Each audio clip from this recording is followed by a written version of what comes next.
मुख्यमंत्री डॉक्टर हेमंत बिस्वा शर्मा ने नाली रेलवे ओवरब्रिज का बुधवार को उद्घाटन किया।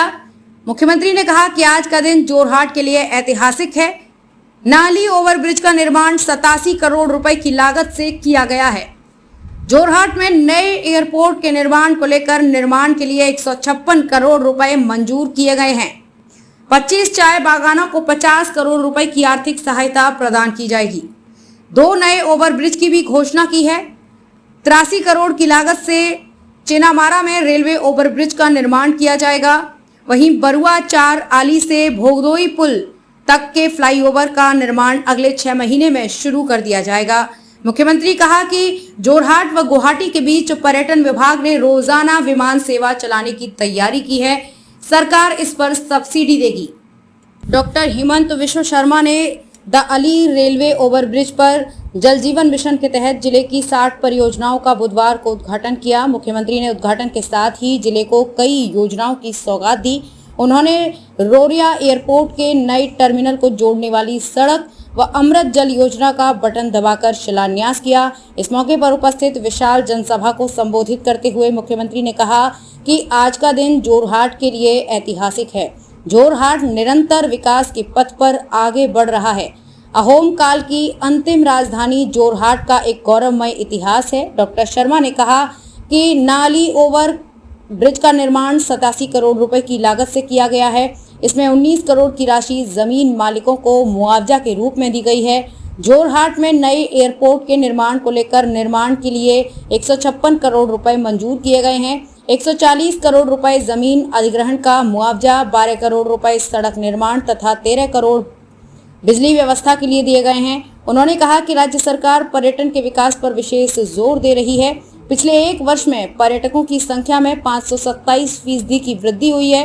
असम के चाय उद्योग के 200 वर्ष पूरे होने पर पर्यटन विभाग ने एक विशेष योजना तैयार की है। इस योजना के तहत पहले चरण में राज्य के 25 चाय बागानों को 50 करोड़ रुपए की आर्थिक सहायता प्रदान की जाएगी।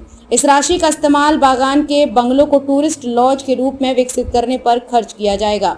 मुख्यमंत्री ने चाय उद्योगपति बंसत खेतान सहित 2 लोगों को उन्होंने अपने हाथ से चेक प्रदान किया। उन्होंने कहा कि जोरहाट व गुवाहाटी के बीच पर्यटन विभाग ने रोजाना विमान सेवा चलाने की तैयारी की है। सरकार इस पर सब्सिडी देगी। इसके अलावा जोरहाट से विमानों की संख्या बढ़ाने पर भी जोर दिया जाएगा। चाय उद्योग को पर्यटन के अनुकूल बनाने पर विशेष बल दिया जा रहा है। मुख्यमंत्री ने कहा कि अगले 1 वर्ष 1 या 2 फरवरी को जेल रोड रेलवे ओवरब्रिज का लोकार्पण किया जाएगा। उन्होंने 2 नए ओवरब्रिज की भी घोषणा की है।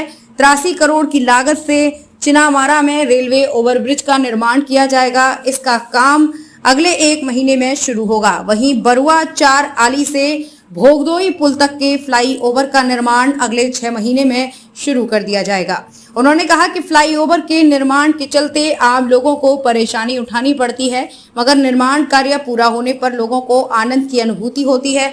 उन्होंने कहा कि जोरहाट शहर में पेयजल की समस्या के समाधान के लिए 130 करोड़ रुपए की राशि मंजूर की गई है। पब्लिक हेल्थ इंजीनियरिंग इसका काम करेगी। जोरहाट केंद्रीय कारागार में 200 बीघा जमीन पर 150 करोड़ की लागत से भव्य उद्यान का निर्माण किया जाएगा। मुख्यमंत्री ने कहा कि आजादी के 75 वर्ष बाद भी शुद्ध पेयजल से मरहूम लोगों को शुद्ध पेयजल मुहैया कराने के लिए प्रधानमंत्री नरेंद्र मोदी के विशेष प्रयास का धरातल पर असर दिख रहा है। इस योजना से लोगों को रोग मुक्त बनाने में मदद मिली है। जल जीवन मिशन के तहत रोजाना हर परिवार को 55 लीटर शुद्ध पेयजल मुहैया कराने का लक्ष्य रखा गया है। ये योजना असम के लिए गेम चेंजर साबित होगी। उन्होंने कहा कि 2 साल पहले तक राज्य सरकार की माली हालत ठीक नहीं थी, मगर अब इसमें तेजी से सुधार आया है। यही वजह है कि सरकार का आत्मविश्वास बढ़ा है। सभी विकास मूलक योजनाएं तय समय पर पूरी हो रही हैं। जोरहाट के विधायक हितेंद्र नाथ गोस्वामी की सराहना करते हुए मुख्यमंत्री ने कहा कि नाली ओवरब्रिज विधायक के निरंतर प्रयासों का प्रतिफल है। इसके पहले विधायक गोस्वामी ने कहा कि ओवरब्रिज शहर को ट्रैफिक जाम की समस्या से समाधान में सहायक होगा। उन्होंने प्रधानमंत्री व मुख्यमंत्री की जमकर तारीफ की। गोस्वामी ने भोगदोई व टोकलाई के खनन का प्रस्ताव दिया। पीएचई मंत्री जयंत मल बरुआ ने कहा कि सरकार पर्यटन के विकास का शुद्ध पेयजल मुहैया कराने की दिशा में काम कर रही है। राज्य सभासद कामाख्या प्रसाद तासा, लोकसभा सांसद तपन गोगोई ने भी अपने विचार रखे। कार्यक्रम में विधायक क्रमशः रूपज्योति कुर्मी, तरंग गोगोई, भवेंद्र नाथ भराली, भास्कर बरुआ, रेणुपमा राजखोवा, असम पर्यटन विकास निगम के अध्यक्ष ऋतुपर्ण बरुआ, जिला आयुक्त पुलक महंत सहित हजारों की संख्या में लोग मौजूद रहे।